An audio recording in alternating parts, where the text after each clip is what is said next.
Hi guys, আবার একটা নতুন ভিডিও নিয়ে চলে এসেছি সিরাপ নিয়ে। এই সিরাপটা হলো কেন্দ্র সরকারের ভর্তুকি দেওয়া সিরাপ। এই সিরাপের কম্পোজিশন হলো dicyclomine, hydrochloride, aluminium chloride, sodium, creatinine, menthol syrup. এই সিরাপ যাদের গলা খুসখুস করে এবং বুকে কফ জমে থাকে তারা এটা 10 ml করে দিনে 3 বার খেতে পারেন এবং এটা 5 দিন খেতে হয়।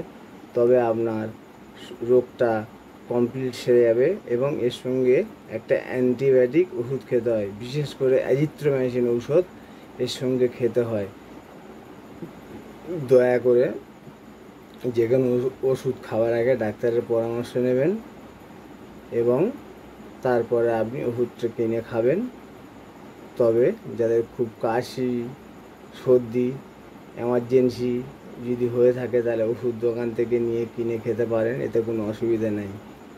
আজ এই পর্যন্ত। আমার চ্যানেলকে সাবস্ক্রাইব করে দেবেন প্লিজ।